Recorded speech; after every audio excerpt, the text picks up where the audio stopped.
جانا جنت میں چاہتے ہیں اور راستہ چنا ہے جہنم کا، کون سا راستہ چل رہے ہو؟ آپ مجھے بتائیں میرے بھائی، اگر روزانہ داڑیاں منڈا کر ہم گٹروں میں پھینکوا رہے ہیں، یہ کون سا جنت کا راستہ ہے؟ کانوں میں ایئر فون لگا کر اگر ہم گانا سن رہے ہیں، یہ کون سا جنت کا راستہ ہے؟ اپنی ماں کے ساتھ بے عزتی سے پیش آ رہے ہیں، یہ کون سا جنت کا راستہ ہے؟ علماء کی توہین کر رہے ہیں، یہ کون سا جنت کا راستہ ہے؟ اپنے مسجدوں کو، محلے کی مسجدوں کو ہم نے ویران کر دیا ہے، یہ کون سا جنت کا راستہ ہے؟ آپ مجھے بتائیں، جب دنیا میں آپ منزل کے لیے راستہ متعین کرتے ہیں تو پھر آخرت کے لیے راستہ کیوں متعین نہیں کرتے؟ اللہ اکبر! اور جب راستہ متعین کرنے کی بات ہے تو بالکل واضح ہے، جس راستے پر کافر چلتے ہیں اس راستے پہ چل کر جنت نہیں مل سکتی۔ نشے کا راستہ جہنمیوں کا راستہ ہے، زنا کا راستہ جہنمیوں کا راستہ ہے، جوے کا راستہ جہنمیوں کا راستہ ہے، ماں باپ کے دل دکھانے کا راستہ جہنمیوں کا راستہ ہے، پڑوسیوں کو تکلیف پہنچانے کا راستہ جہنمیوں کا راستہ ہے۔ اللہ اکبر! راستہ جہنم کا انتخاب کیا ہے اور جانا جنت میں چاہتے ہو، بڑی نادانی کر رہے ہو، بڑی نادانی کر رہے ہو۔ اس نادانی سے آنکھیں اس وقت کھلے گی جس وقت موت سے آنکھیں بند ہوگی۔ ہم لوگ الحمدللہ ایمان والے ہیں، حضور کے امتی ہیں، مسلمان ہیں، اور مسلمان ہونے کے ناطے یہ ہمارا عقیدہ ہے، اس لیے کہ صرف کلمہ پڑھ کر نجات نہیں ہونا، بلکہ کلمے کے کچھ تقاضے ہیں۔ جب تک کہ کلمے کے تقاضے کو ہم پورا نہیں کریں گے اس وقت تک نجات نہیں ہو سکتی۔ آج دنیا کے اندر بہت سارے عیسائی ہیں جو کلمے کو نقل کرنے کے اعتبار سے بار بار کلمہ پڑھتے ہیں، بہت سارے دوسرے مذاہب کے لوگ ہیں جو نقل کلمے کے اعتبار سے بار بار کلمہ پڑھتے ہیں، لیکن جب تک کلمے کے تقاضے پورے نہ کیے جائے اس وقت تک کہ کلمہ ہمیں فائدہ نہیں پہنچا سکتا۔ کلمے کے تقاضوں میں ایک تقاضا یہ ہے کہ ہم آخرت پر ایمان لائیں۔ جس طریقے سے ہم اللہ پر ایمان لاتے ہیں، اس کے رسولوں پر ایمان لاتے ہیں، اس کی کتابوں پر ایمان لاتے ہیں، ویسے ہی آخرت پر۔ یہ آخرت کیا ہے؟ یعنی ایک مسلمان کا عقیدہ یہ ہے کہ پیدائش ہمارا آغاز نہیں، موت ہمارا انجام نہیں، ہم پیدا ہونے سے پہلے بھی کہیں تھے اور مرنے کے بعد ہمیں کہیں جانا ہے۔ مرنے کے بعد دو ٹھکانے ہیں، ایک کو جنت کہتے ہیں، ایک کو جہنم کہتے ہیں۔ اللہ نے عقل دے کر، شعور دے کر، اللہ رب العزت نے ہمارے سامنے ہدایت اور گمراہی کو واضح کر دیا، عقل بھی دیا، شعور بھی دیا، سوچنے سمجھنے کی صلاحیت بھی عطا کی، اور ساتھ میں ہادی اور رہنما کی شکل میں اللہ نے انبیاء کو بھیجا۔ اور ہم وہ خوش نصیب ہے کہ ہمیں صرف انبیاء، اللہ اکبر، میں سے کوئی بھی نبی مل جاتا تو بھی ہمارا نصیب بلند تھا، لیکن اللہ نے ہمیں حضرت موسیٰ نہیں دیا، حضرت عیسیٰ نہیں دیا، حضرت داؤد نہیں دیا، حضرت ایوب نہیں دیا، بلکہ نبی الانبیاء، نبیوں کا سردار، قائد المرسلین، سید المعصومین، آمینہ کا لال محمد الرسول اللہ جیسا پیغمبر عطا فرمایا۔ اللہ اکبر! ذرا توجہ تو کریں، نبی بھی ملا تو سید الانبیاء، نبی بھی ملا تو نبی الانبیاء، نبی بھی ملا تو اللہ کا حبیب مصطفیٰ جان رحمت جیسا نبی ہمیں نصیب ہوا ہے۔ اللہ اکبر! قرآن مقدس کی 70% آیتیں آخرت سے متعلق ہے۔ اللہ رب العزت نے ہدایت اور گمراہی کو واضح کر دیا ہے۔ اب ہمیں چاہیے کہ ہم آخرت کی فکر کریں، ہم جنت میں جانا چاہتے ہیں یا جہنم میں جانا چاہتے ہیں، کہاں جانا چاہتے ہیں؟ اگر جنت میں جانا چاہتے ہیں تو بڑی واضح سی بات ہے، اگر جنت کی راہ کے مسافر بننا ہے تو راستہ جنت کا چننا پڑے گا۔ مثال کے طور پر اگر ایک راستہ ممبئی کی طرف جاتا ہے اور ایک راستہ کلکتہ کی طرف جاتا ہے، آپ کتنے بھی پڑھے لکھے ہوں، آپ کتنے بھی ذہین ہو، آپ کتنے بھی دانشور ہو، آپ کتنے بھی عقل مند ہو، اگر آپ راستہ کلکتہ کا چلیں گے تو آپ پوری زندگی کبھی ممبئی پہنچ نہیں سکتے، اور اگر آپ ممبئی کا راستہ چلیں گے تو آپ پوری زندگی کبھی کلکتہ پہنچ نہیں سکتے۔ یاد رکھنا، عقل مند مند ہونا الگ بات ہے، دانشور ہونا الگ بات ہے، لیکن دانشوری کی سب سے بڑی نشانی یہ ہے کہ آپ کی منزل جو ہے ہمیں اس راستے کو چننا ہوگا۔ اب یہاں پر ایک بات میں آپ سے پوچھوں، بہت واضح طور پر سچی بات، اگر آپ کلکتہ کے راستے پہ چل کر ممبئی پہنچنا چاہیں، کتنا بھی بڑا عالم ہاتھ تھام لے، کیا وہ آپ کو ممبئی پہنچا سکتا ہے؟ کتنا بھی پیر بڑا ہاتھ تھام لے، کیا وہ آپ کو ظاہری اسباب کے ساتھ ممبئی پہنچا سکتا ہے؟ نہیں پہنچا سکتا۔ بڑی مثال واضح ہے، جب آپ نے راستہ کلکتہ کا چنا ہے تو کوئی بھی آپ کو ممبئی نہیں پہنچا سکتا۔ بلا تمثیل جب آپ نے جہنم کا راستہ چن لیا ہے، اب آپ کو جنت میں کون پہنچا سکتا ہے؟ راستہ ہم نے کون سا چنا ہے؟ اب ذرا توجہ کریں، ہمارا راستہ کون سا ہے؟ اللہ اکبر، جانا جنت میں چاہتے ہیں اور راستہ چنا ہے جہنم کا۔ کون سا راستہ چل رہے ہو آپ مجھے بتائیں میرے بھائی۔ اگر روزانہ داڑیاں منڈا کر ہم گٹروں میں پھینکوا رہے ہیں، یہ کون سا جنت کا راستہ ہے؟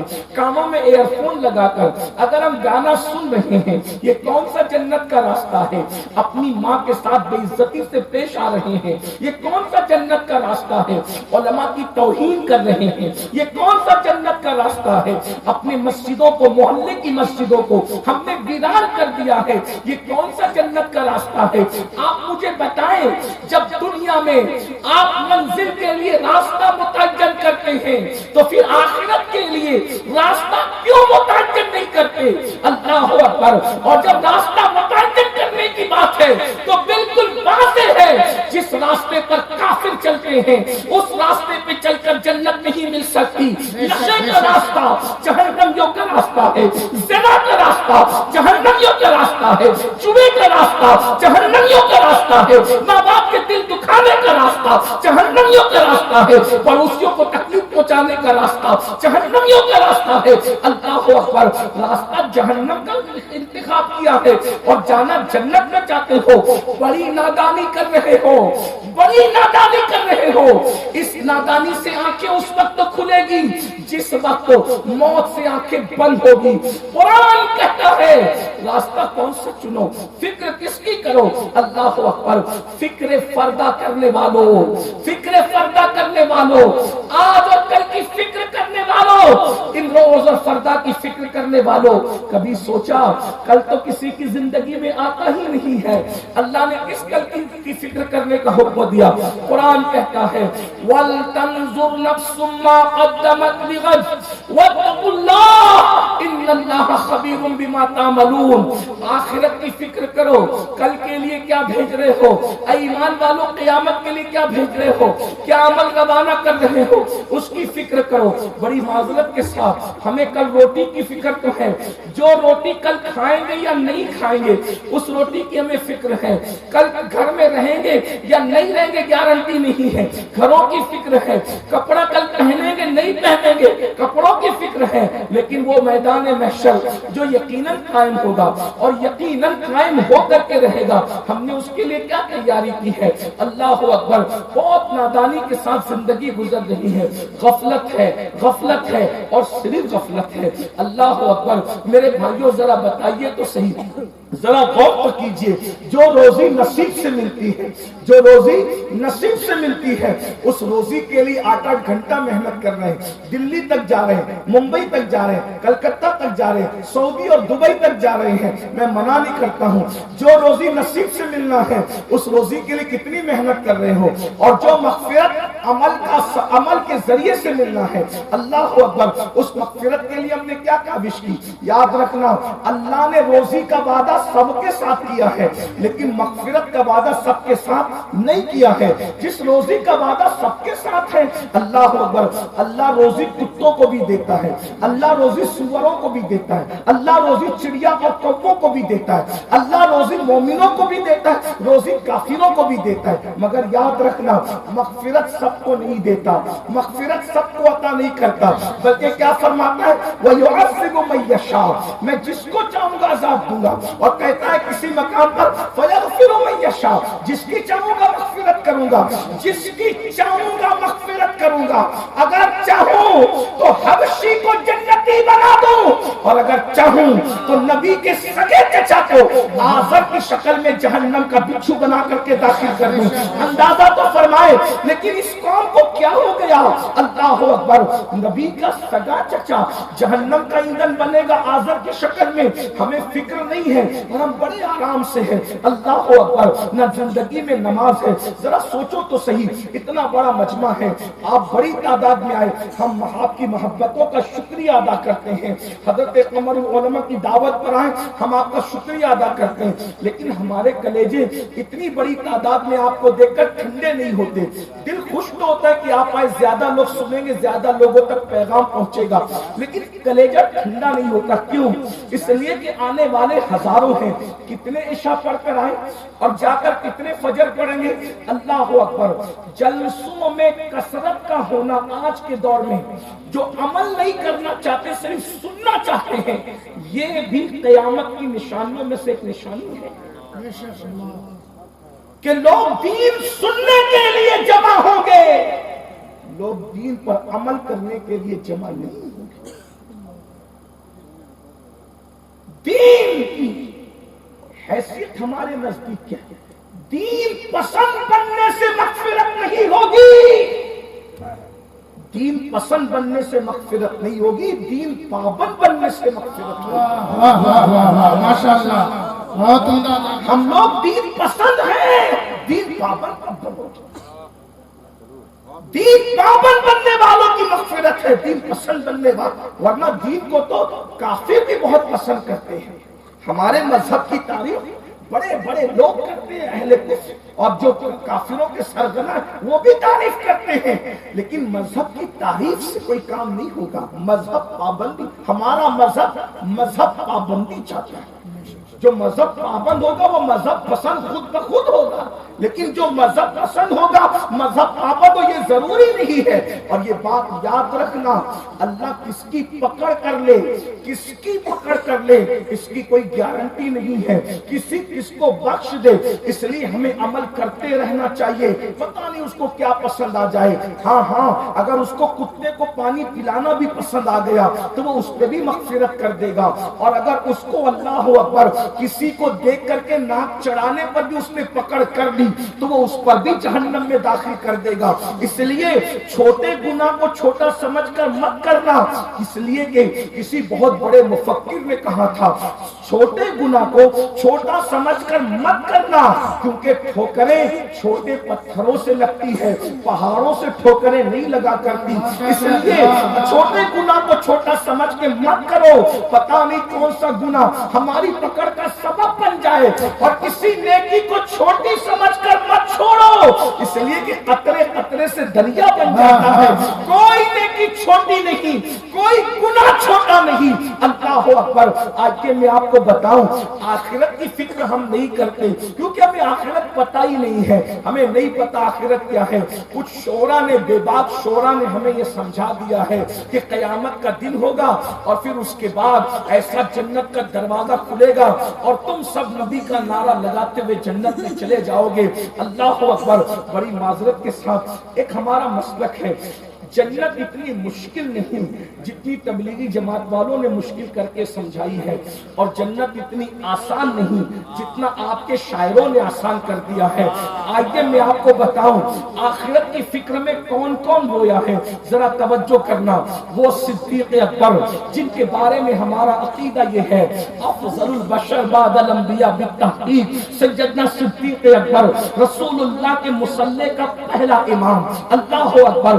بڑی عمر والوں میں سب سے پہلے اسلام لانے والی شخصیت وہ صدیق اکبر جس کے بارے میں کہا گیا ہے کہ اللہ اکبر, جتنوں کا احسان ہے سب کے احسان کا بدلہ ادا کر دیا گیا ہے سوائے ابو بکر کے. قیامت کے دن رسول اللہ کی طرف سے اللہ ابو بکر کے احسان کا بدلہ عطا فرمائے گا. اللہ اکبر. وہ محسن اسلام جسے صدیق صدیق اکبر کہا جاتا ہے۔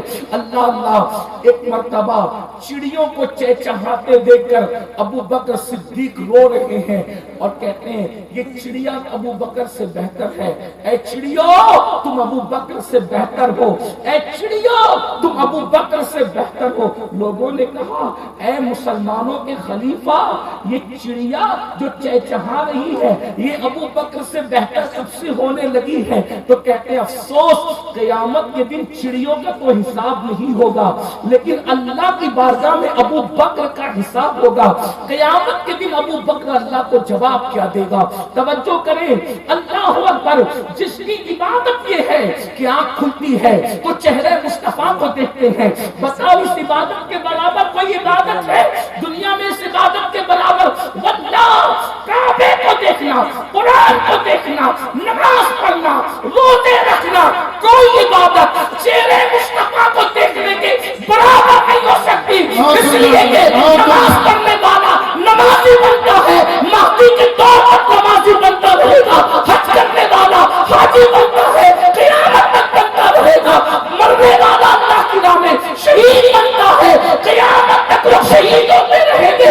لیکن اب کوئی صحابی نہیں بن سکتا، نہ کوئی خان کا صحابی بنا سکتی ہے، نہ کوئی نفس کا صحابی بنا سکتی ہے۔